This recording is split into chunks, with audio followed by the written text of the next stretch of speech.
Jaya Radha Madhava Kunja Bihari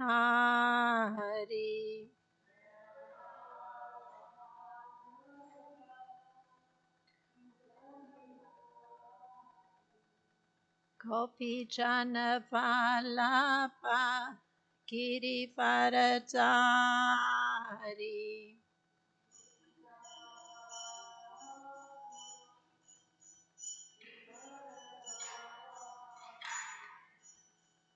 Yasodanandana Prachajana Ranjana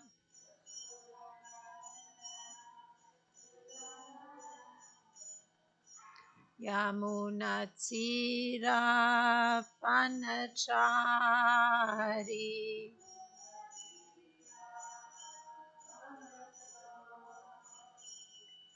Jaya Radha Madhava Kunja Bihari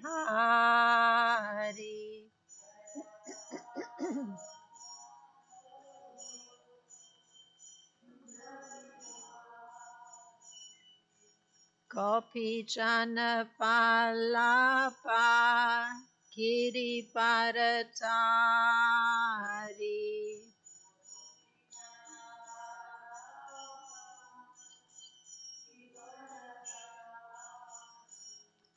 Yasodanandana Prajajana Ranjana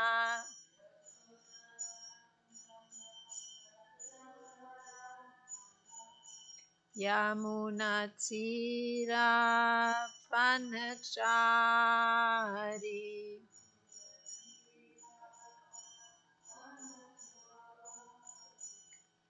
Jaya Radha Madhava Kunja Bihari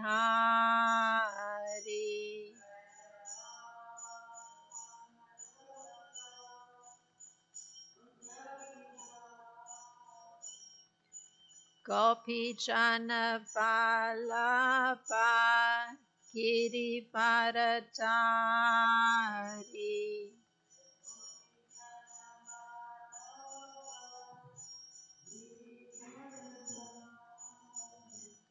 Yasodanandana Prachajana Ranjana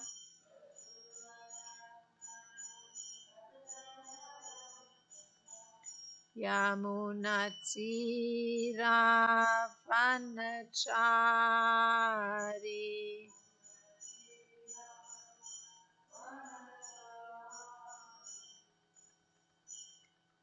Hare Krishna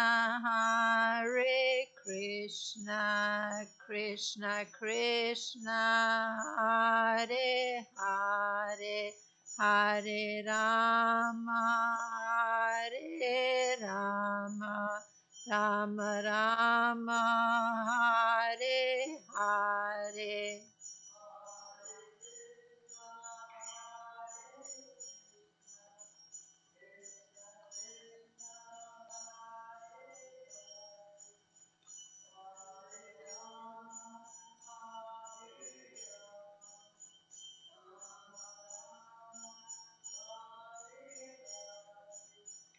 Hare Krishna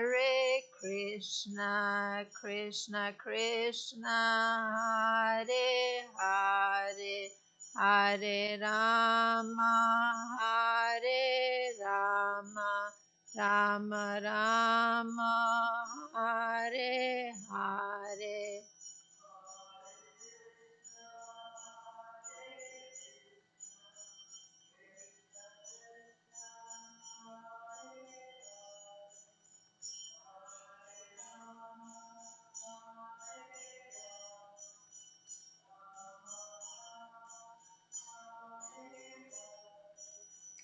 Hare Hare Krishna, Krishna Krishna, Hare Hare, Hare Rama, Hare Rama, Rama Rama, Hare Hare.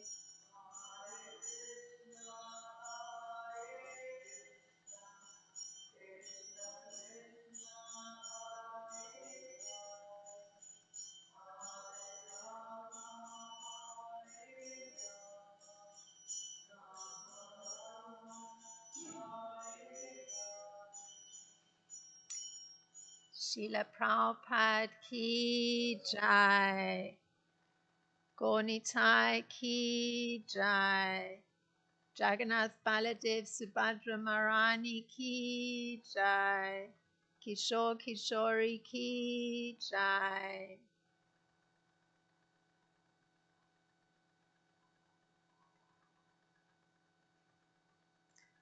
Om Namo Bhagavate Vasudevaya. Om Namo Bhagavate Vasudevaya. Om Namo Bhagavate Vasudevaya.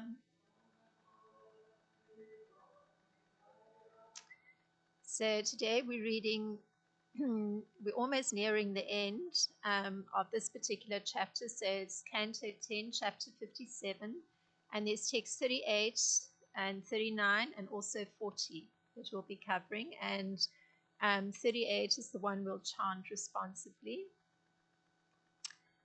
Tatapi dudaras tvanyas tvayi ashtam savrate manihi kintu mam agraja sampan na pratyeti manim prati tatapi dudaras tvanyas tvayi ashtam savrata manihi kintu mam agraja sampan na pratyeti manim prati tatapi dutarastvanyas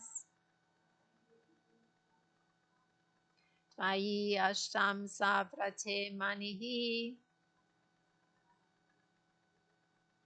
kintu mam agraja sampan na pratyeti manim prati. Peace chant. Tatapi dutarastvanyas tvayi ashtam savrate manihi kintu mam agraja sampan na pratyeti manim prati.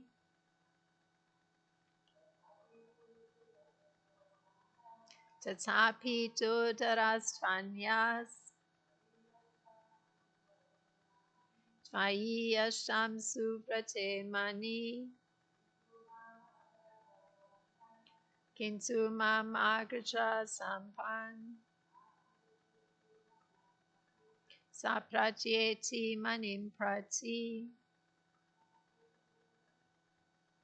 Tatapi dutarastvanyas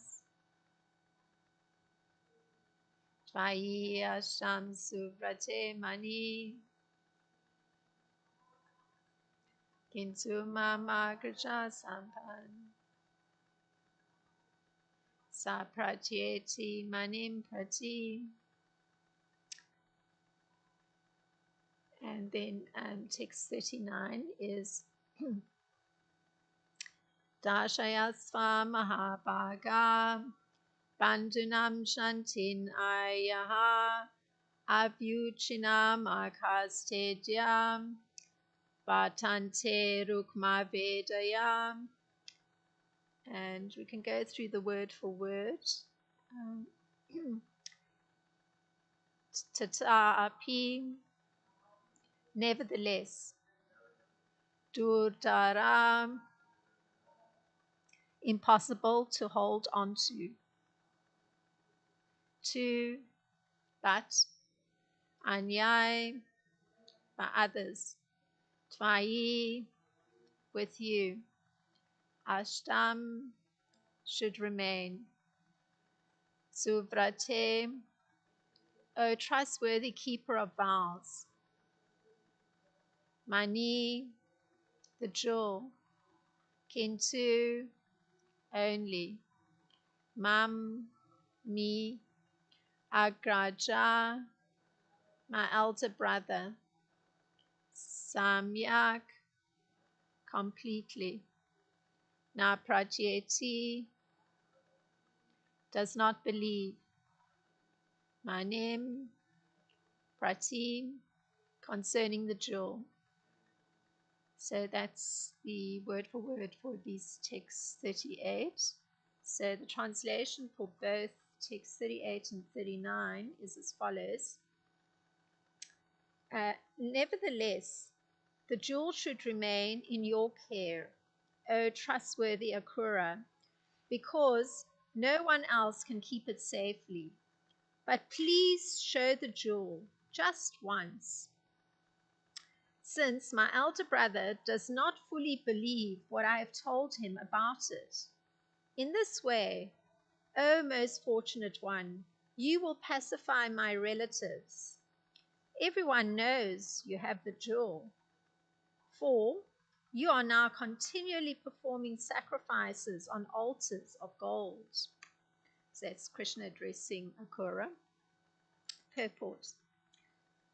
Although technically Satyabhama's sons had a right to the jewel, Lord Krishna decided to leave the jewel in the care of Akura, who was using the jewel's wealth to continually perform religious sacrifices. Indeed, Akura's ability to perform such rituals on altars of gold was an indication of the jewel's potency. And then there's text 40. Evam samabid alabda swapalka tanayo manim adaya vasachanaha dado surya sama prabham. And the translation for text 40 is as follows. Thus shamed by Lord Krishna's conciliatory words, the son of Swapalka brought out the jewel from where he had concealed it in his clothing and gave it to the Lord. The brilliant gem shone like the sun. Purport. We can see in this chapter how a valuable jewel caused so much intrigue, violence, and suffering. This is certainly a good lesson for those who desire a trouble-free spiritual life. Om Gyanatimirandasya Gananjana Shlakha Chakshurin Militamyena Tasmai Shri Gurave Namaha Shri Chaitanya Manopistam Stapitamyena Bhutale Swam Rupa Kadamayam Tadati Swapadantikam Vandeham Shri Guru Shri Yuta Padakamalam Shri Guru Vaishnavamscha Shri Rupam Sagrajatam Sahagana Ragutam Vitam Sajivam Sadvaitam Savadutam Parijana Sahitam Krishna Chaitanya Devam Shri Radha Krishna Padan Sahagana Lalita Shri Vishaka Vitambascha Hey Krishna Karuna Sindhu Dina Bando Jagat Pate Gopesha Gopika Kanta Radha Kanta Namostute Tapta Kanchana Gorangi Radha Vrindavan Ishvari Vishabhanu Sutta Devi Pranamami Hari Priye Vanchakalpa Tarubhyas Chakripa Sindhubhya Eva Chapatitanam Pavanebhyo Vaishnebhyo Namo Namaha Namo Om Vishnu Padaya Krishna Prasaya Bhutale Shrimati Ramapada Swami iti namine nama Om Vishnu Padaya Krishna Prestaya Bhutale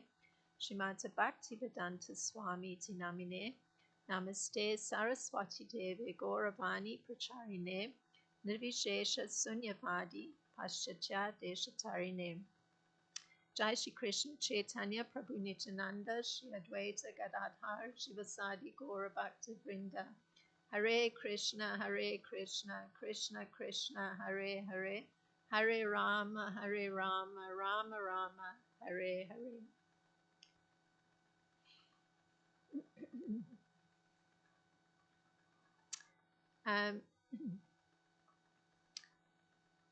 So in looking at these texts for today, there was a previous statement made by Lord Krishna where he had reiterated the law of inheritance, such that Satyabhama,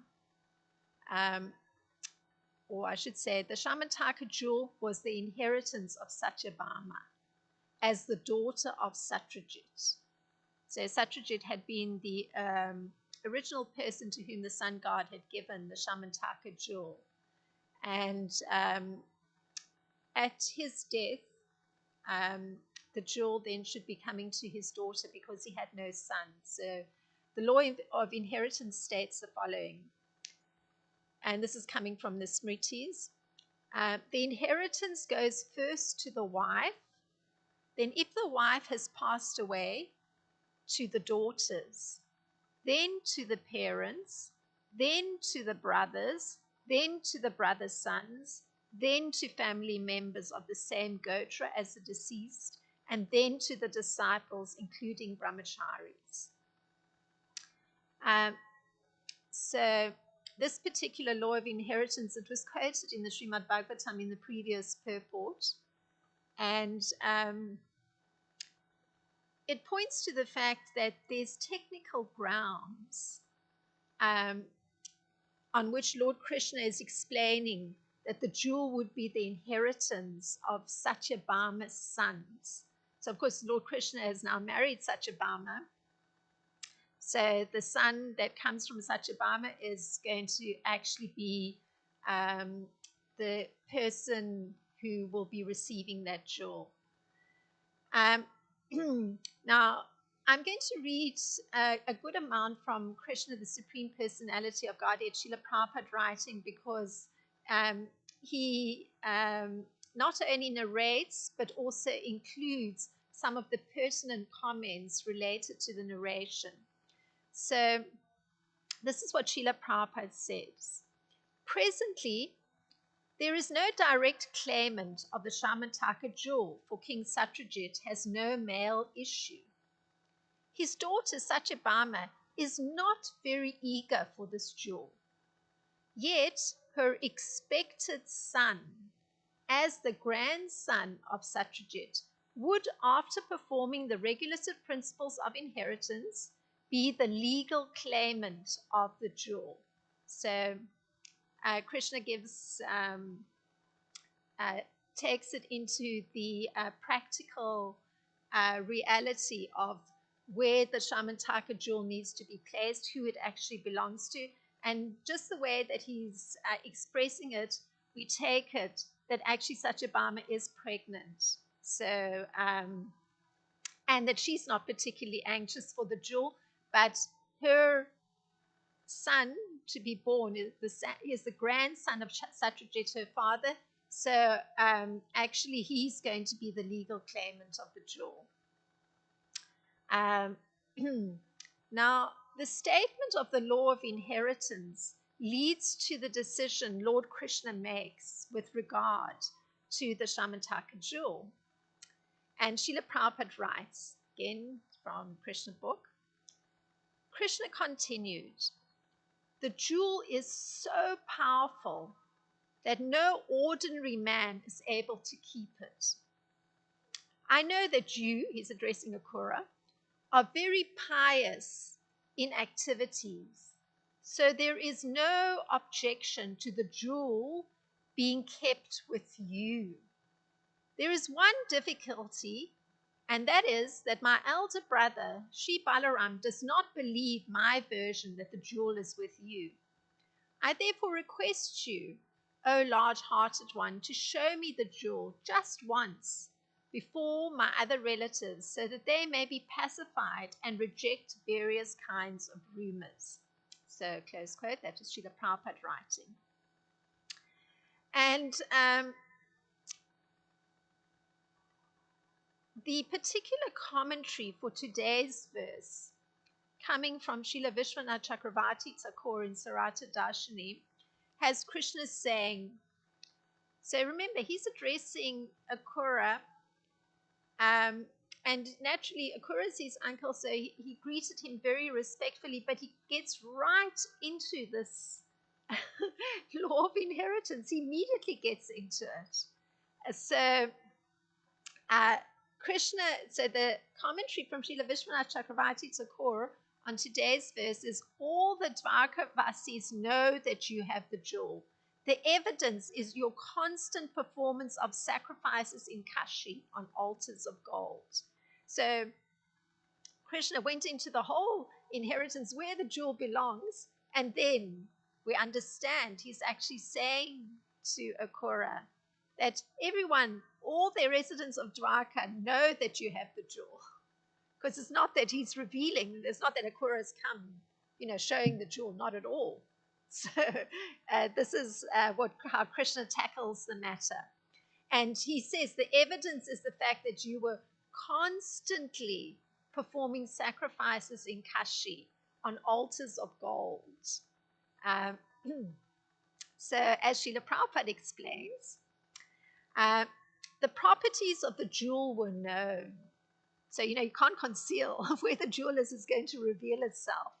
Wherever the jewel remained, it would produce for the keeper 2 pounds of pure gold daily. I read once that something like 300 feet of earth have to be excavated for 1 gram of gold. So can you imagine? The jewel is producing 2 pounds of gold. So if you were to put the number of grams, well, I don't know, that's different, but say a gram is a quarter of an ounce. And so if you're talking about 32 ounces and you multiply that by 4, say it's, it comes to 120 ounces, I don't know. But if you consider that 300 feet of earth are being moved for a quarter ounce, then 120 times that amount of earth would have to be moved to produce 2 pounds of gold. So, like literally, you're actually moving aside, I don't know, several mountains. But this jewel had the capacity on a daily basis to produce 2 pounds of gold. So Akura was getting gold in that proportion and distributing it profusely at sacrificial performances. So any sacrifice that's performed, there's distribution of gold, clothing, etc. to the brahmanas present. So this is what he was doing. He was actually profusely distributing that gold in sacrificial performances. So Lord Krishna cited Akura's lavish spending of gold as the positive evidence of his possessing the Shamantaka jewel. So Akura's not shown the jewel, not said anything, but just by virtue of the fact that he was spending gold so profusely indicated he had that jewel. So that was the logic, and it's nicely explained by Srila Prabhupada Krishna book. So there's also an explanation given for Lord Krishna's words following on his decision to leave the jewel in the care of Akura, because not only has he explained where the jewel rightfully belongs, but then he tells him, actually, he doesn't see a problem with Akura keeping the jewel. So this is very interesting. So there has to be some explanation why Krishna is making this decision. And Srila Jiva Goswami, he explains that Krishna covered his desire to give the gem to Akura by his words. Because what he actually said to him, there's no problem with you keeping the jewel, but immediately thereafter he says to him, Balaram and others would wonder about, or rather they would like to see the jewel. So Krishna's actually understanding that Balaram and others would wonder about Krishna's desire to give the jewel to Akura. They wouldn't just accept it. They'd wonder why. Why is he doing that? Because after all, it's his son who's the rightful heir. Satyabhama is actually the proper inheritor of the jewel. Even if she doesn't care for the jewel, still the jewel has to be given to the son. That's a proper claimant. But he's saying to Akura, I don't see a problem with you keeping it. So, but he asks of Akura, just show the jewel, because Balaram and others do not believe that you have the jewel. So he's sort of concealing a bit his desire. He already knows he wants to give it to Akura, but he's hiding it a little bit because he knows that not everybody's going to be in agreement with him that he should give the jewel to Akura. So he just finds a way that can actually pacify everybody's mind. So the way he pacifies everybody's mind, so there's no question afterwards, why was that done? Why? He says, just show the jewel, because Balaram and others do not believe that you have the jewel. So, of course, this is not quite accurate, because Balaram, and we'll go into that in a minute, probably guessed that. As Krishna said, all the residents of Dwarka could guess that Akura had the jewel just by virtue of his sacrificial performances and his distribution of gold. So, the reasoning of Krishna is explained by Srila Jiva Goswami. Balaram already said that Satadanva must have left the jewel with someone else, because there was a whole scenario, it was described a little bit earlier on, where Krishna and Balaram were pursuing Satadanva, who had killed King Satyajit, the owner of that jewel. And in the pursuit, Krishna released his disc and severed the head of Satadanva. And then he went and searched the clothing of Satadanva and didn't find the jewel. So Krishna's now, actually, Srila Jiva Goswami is explaining.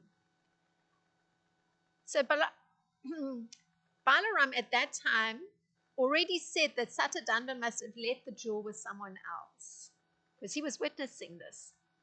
He was hinting that it was Akura, but he did not say so directly.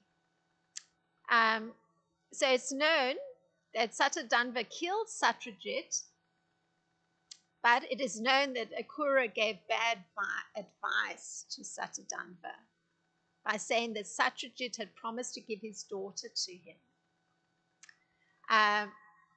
So Balaram actually had anger towards Akura. He was angry with Akura because he knew of this little detail, that it was Akura who, together with Kirtavama, who had actually said to Satadanva, and I think I have it written somewhere further on, he actually said to Satadanva, oh, King Satyajit had promised his daughter to you. So, sort of inciting Satadanva. So, actually, Balaram was angry with Akura for having incited Satadanva in this way. And, but Balaram was also a little angry with Krishna, but in an affectionate way. And the reason he was a little bit angry with Krishna, this is Srila Jiva Goswami explaining something of, the processing, is that Krishna wouldn't give up his favoritism towards Akura. Krishna really favored Akura. And Balaram was a little angry, but in an affectionate way. Why was Krishna giving up, looking favorably upon Akura? Because after all, he was feeling a little angry with Akura. Yeah, So Krishna has to negotiate this emotional territory where the holder of the jewel in the present time, who had fled the scene because the jewel was given to him by the murderer, is now come back to Dwarka. He's not revealing that he has the jewel, and at the same time, Krishna has to take into account the fact that he knows that Balaram has some affectionate anger towards him, Krishna, because Krishna actually still favors Akura. And he actually is happy with Akura to keep the jewel. So Krishna has to find a way to resolve that emotional territory. So, and this can be very complex. I mean, if one's in any situation with different people having different interests or investments in some issue and different emotions connected to it, to make some decision that can actually pacify everybody, it requires a lot of intelligence. I mean, emotions are very volatile and persons carry things in their heart based on their views and their emotions. So it's a very delicate thing to be able to handle the emotional realm such that everybody's particular view, concern is somehow addressed and everybody's satisfied. So Krishna has this remarkable ability. So this is Srila Jiva Goswami explaining how Krishna had insight into the emotions of the different persons and how he's tackling that emotional territory. So we heard how he tackled it with the Kura, immediately bringing it to the fore where the jewel belongs, following it up with, there's no problem with you keeping it, but, and then he's going to pacify everybody. He's asking for Akura to show the jewel. And Srila Jiva Goswami says that because of the fact that Balaram was a little bit angry with Krishna for having this favoritism towards Akura, or still favoring him, despite the fact that, Akura had given this advice to Satadhanva the murderer, or incited the murder in a certain sense, and the fact that he had received the jewel from the murderer and had then even fled Dwarka himself, not staying to confront the whole problem. Now, Srila Jiva Goswami is explaining Krishna's thinking. Because of this, talking about Balaram, he will not believe me at all if I say the jewel is not with me. Though we can infer from your charity and sacrifices, addressing the Kura, that you have the jewel, Balaram even doubts me. So this is Krishna finding a way to deal with the problem. He watched at a distance as I searched Satadhanva after killing him. Knowing my desires, he thinks that you gave me the jewel and then fled. So this is how Krishna is solving the problem. He's actually saying to Akura, Balaram thinks that I have the jewel, because he knows I wanted the jewel. I was looking for it in Satadhanva's clothing. So he's going to think that actually you just fled, but you gave me the jewel. So we need to settle this properly. So this is how Krishna is tackling the issue. Srila Jiva Goswami explaining. So knowing my desires, he thinks that you gave me the jewel and then fled. Oh, Akura, Krishna is addressing Akura, fortunate one with devotion to me, showing the gem will pacify Balaram and others, resolving the dissension arising from the jewel.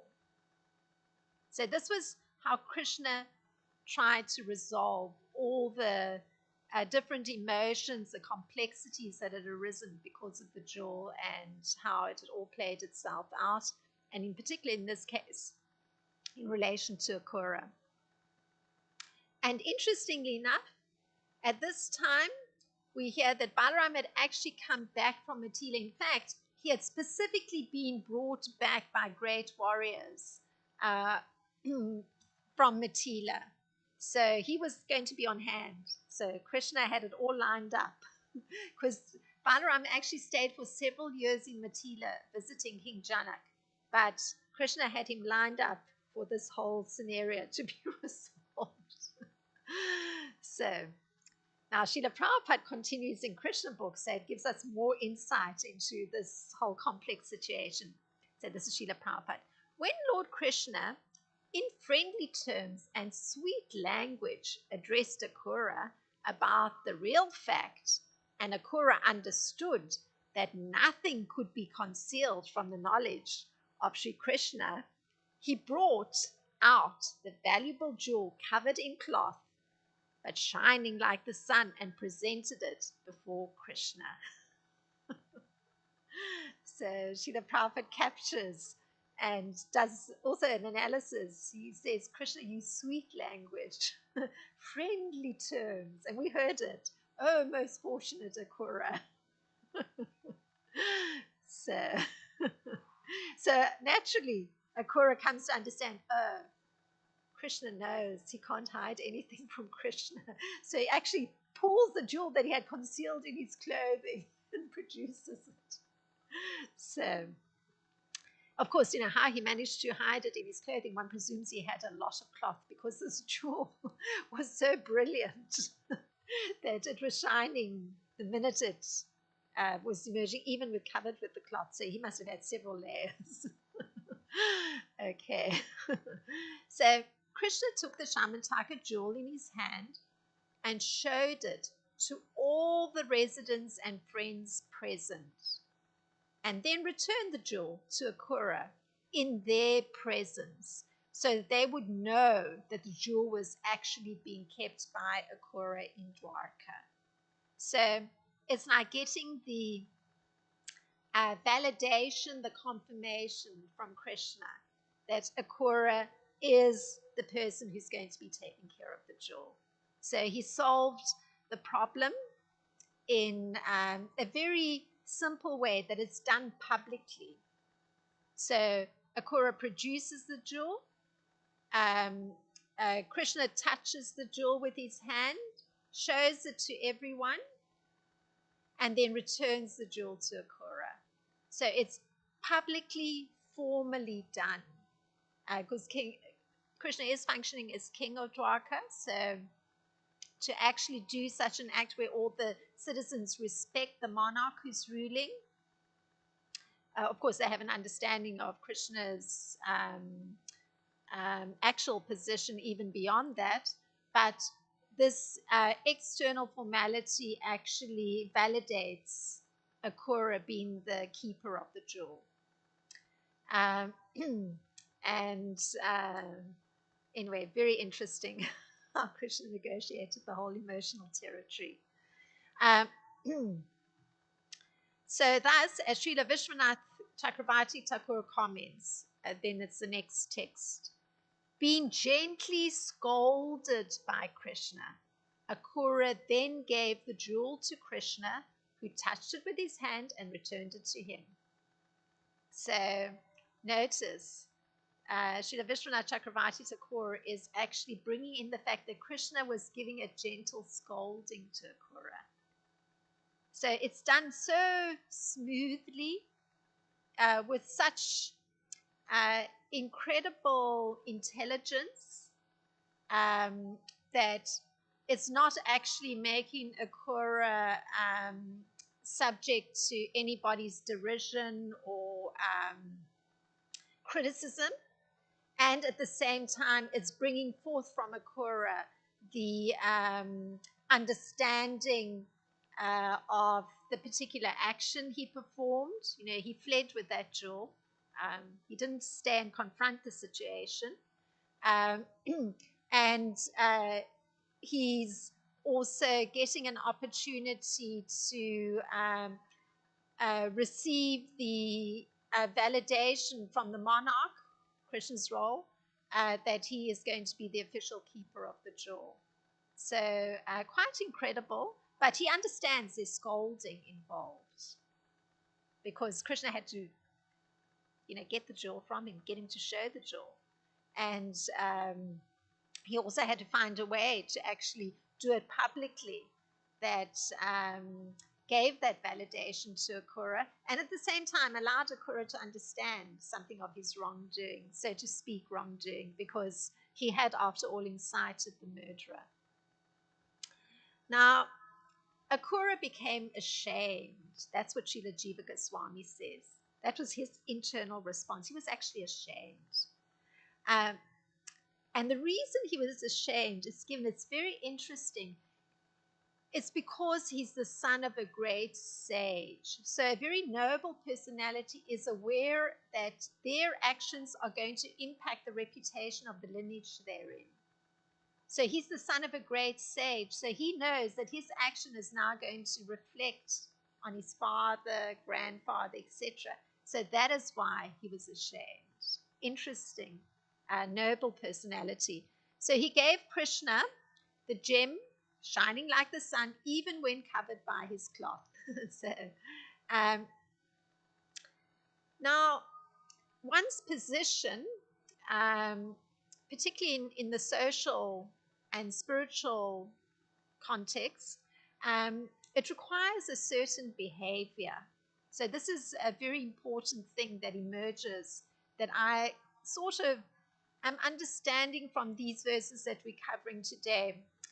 So there's an example of behavior not fitting a spiritual order of life. And it's given by Srila Prabhupada. So I found some other examples. It's a very simple example, but it's illustrating how somebody's taking a position in society, and it's, in this particular case, in this example, the person is taking a particular position in the spiritual order, a sannyas position, and how it's actually, he's showing a behavior that doesn't fit with the position. So this is Srila Prabhupada. As sannyasi, a renounced order of life, his main business is to spread Krishna consciousness or God consciousness. That is his real business. But if one does not have the taste, what is Krishna consciousness, simply accept sannyas, then he will do all nonsense work. And of course, I don't wish to name names here, but some of our students went to a big Swami in New York. They found that he was smoking. And the students said, Swami, we don't smoke. So these were brahmacharis, maybe brahmacharini. And they actually said to this sannyasi, Lord, we don't smoke. And he was ashamed. He was ashamed. This is Srila Prabhupada talking.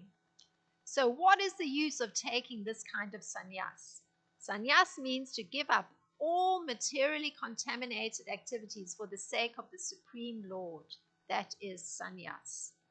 So this came from a lecture on Bhagavad Gita, chapter 3, 1 through 5, Srila Prabhupada talking, but it's an example where he's actually pointing to the behavior needing to be in accord with the spiritual order.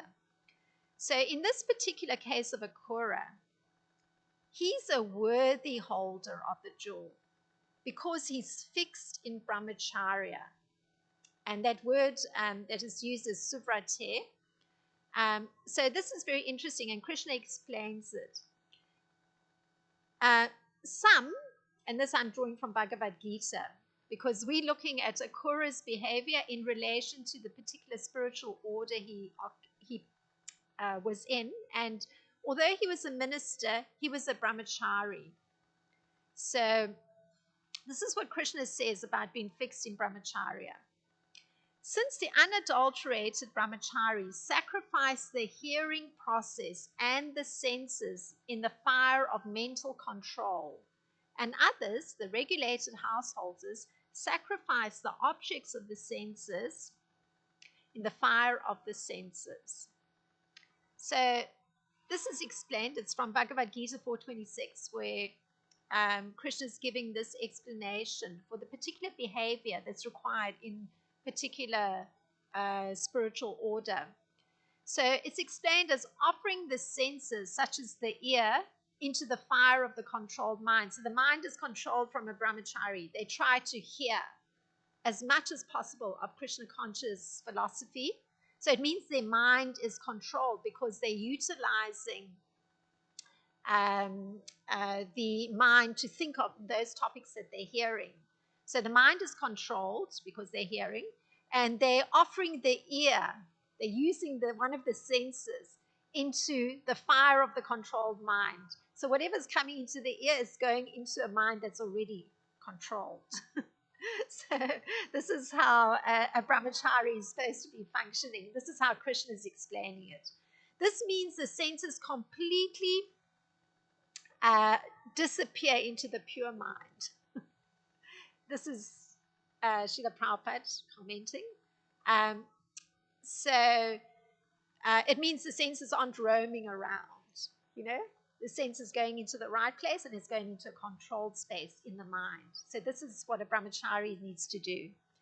So, and there's a comment, other less controlled brahmacharis offer the sense objects, such as sound, into the fire of the senses. So some persons who are like earlier on in their path of brahmacharya, they may not have such a controlled mind.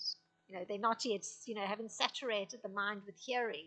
So therefore, what they do is they offer the sense objects into the fire of the senses. So, something that is wanted, they put it, they restrain it. So the control is coming just with the senses. They haven't yet got the mind perfectly controlled. So a subtle distinction, but so it means the sense objects disappear in the senses. So they haven't actually gone and got the sense object. They just let it disappear into the sense. You just expose yourself to it, and then it disappears into the sense. It doesn't go further. So that's a little bit less advanced brahmachari. So Akura is understood to have had no interest in the jewel. So there's a sense object. And we hear he's got no interest in that jewel. And he's controlling the mind by abstaining from sense gratification. And we know that he's a pure brahmachari. He's got a very controlled mind. And the reason we know this, of course, he's always engaged in hearing and chanting the glories of the Lord. And we get exposed to this because on his journey to Vrindavan, so backtracking, one of his first times that he was actually going to be meeting Krishna, we're hearing a time where he's meeting Krishna here, but the first time he was going to meet Krishna, he was being sent as a minister to go and get Krishna from Vrindavan and bring him back to Mathura, because King Kamsa, in his diabolical way, was planning to kill Krishna. A very young boy at that time, like 11. And on his way, just getting an understanding of how he's engaging his senses in glorifying Krishna. This is Akura's thinking. It's given in Srimad Bhagavatam on the journey. This is Akura. Today I shall certainly see him, the goal and spiritual master of the great souls. Seeing him brings jubilation to all who have eyes, for he is the true beauty of the universe. Indeed, his personal form is the shelter desired by the goddess of fortune. Now, all the dawns of my life have become auspicious. Extraordinary. What a prayer. He's traveling, and these are his thoughts and what he's expressing. That every day that he wakes up now has become auspicious, just by virtue of the fact that he's going to get to see the personal form of Lord Krishna. And he understands that form to actually be the greatest beauty in the whole universe. And so you can see how controlled the mind is. So this was from the 38th chapter of the 10th canto. And then he says, so he's visualizing in advance how it's all going to take place. And this is what he says. So this is his meditation, his very controlled mind. Then I will at once alight from my chariot and bow down to the lotus feet of Krishna and Balaram, the supreme personalities of Godhead. Theirs are the same feet that great mystic yogis, striving for self-realization, bear within their minds. I will also offer my obeisances to the Lord's cowherd boyfriends and to all the other residents of Vrindavan. So he's visualizing in advance what his own action is going to be when that moment comes that he actually meets Lord Krishna. So he understands that every mystic yogi is who's striving for self-realization, looks for shelter at those lotus feet, and now he's literally going to come and get shelter of those lotus feet. Actually, literally, see Lord Krishna in person. So you can see the extraordinarily controlled mind of Akrura. So this is why Krishna is understanding. It's not that he's been exposed to the jewel and this is a sense object that he's looking to enjoy, but rather he's sacrificing that sense object into the fire of the controlled mind. That was Krishna's explanation in Bhagavad Gita. The mind is so controlled. When we hear what he does, he immediately starts doing sacrificial sacrifices, and he starts distributing the gold everywhere. So you understand that why Krishna has seen him as a very correct person to be the caretaker of the jewel. Now, and it's mentioned a few times by the acharyas that Akrura is this dedicated to his vows of brahmacharya, and we're getting that. I'll just be 2 more minutes. It's almost going 1 minute over, but it's just important, this part. So the brahmacharya, as Srila Prabhupada points out, restrains himself from the vibration of material sounds. And I'm just going to contrast, Akrura was functioning as a minister. So he's functioning in the regular world, and he's dealing with everybody. And there's an example where Akrura gives very good advice. So he actually goes to Dhritarashtra, who clearly had quite a few problems.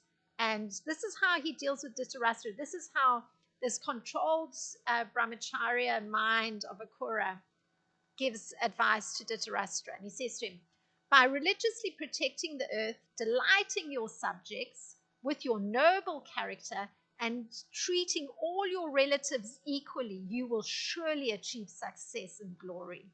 So there's good advice, because the advice is given even though Dhritarashtra had usurped the throne. If he now ruled according to the principles of Dharma and behaved properly, he could still be successful. So this is Akrura giving good advice. But to Satadhanva, he gave bad advice. This was where the problem came, and this is why we're reading what we're reading now, where Krishna's giving this public scolding, but in such an intelligent, extraordinary way. Somebody of such fine intelligence, it can be done in such a way, and Akrura understands it, that it's a scolding. This is what he said to Satadhanva. This was the bad advice. Why not take the Shamantaka jewel? Satyajit promised his jewel-like daughter to us, but then gave her to Krishna instead, contemptuously neglecting us. So why should Satyajit not follow his brother's path? So he's implying the brother of Satyajit had once taken the Shamantaka jewel around his neck and gone hunting, and then he got killed by a lion. So he's giving bad advice. Why should Satyajit not actually follow his brother's path, meaning leading to death? So this was bad advice to Satadhanva, somebody who already was evil-minded. So, and this is what was mentioned in the purport of the 40th verse, that actually there was a complex path of murder, violence that ensued with this presence of the Shamantaka jewel, this particular sense object. And Akrura's fleeing Dwarka and using the jewel for sacrificial purposes has him now receiving this mild scolding of publicly showing the jewel and then having it officially sanctioned that he's the caretaker of the jewel until the jewel is going to be taken from him by the sons of Satyabhama. So this is the analysis and understanding as it came from these 3 verses. If there's any thought on the matter.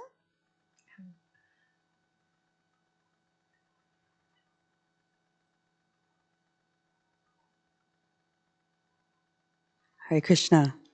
Great class. It made me think of a few things in regards to like the law of inheritance, sense objects, and the mess it creates these days.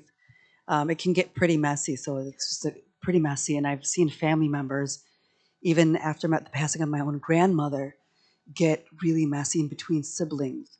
And even though there's law, it's people who, either abiding by them and not, and also the attachment to the sense objects and how crazy, loved ones can get when they're not situated properly. So it made me think of that, you know, and this is the transcendental situation, but in like what people are going through these days, it can get really messy. So it made me think of that and how we need to be more like Akura in the way of that controlled mind, where it kind of dissipates when it goes in there. That's what it made me think of. Like just goes in there, nothing even comes back out, just dissipates, it disintegrates somewhere, um, and to kind of be situated more properly when it comes to that instead of spiraling out.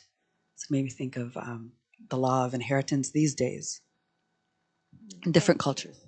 Thank you. Hare Thank you Krishna, for thank you. sharing that insight from personal experience that reinforces um, that good fortune, I guess, that's there from having spiritual practices that allow for the mind to be properly centered, and one can actually then act in a dharmic manner, meaning that you're acting according to the proper functioning in human society.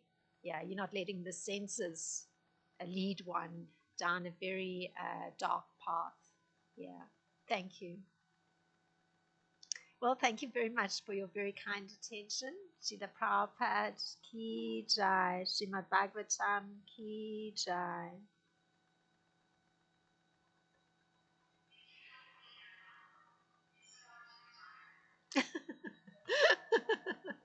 Your phone is about to retire.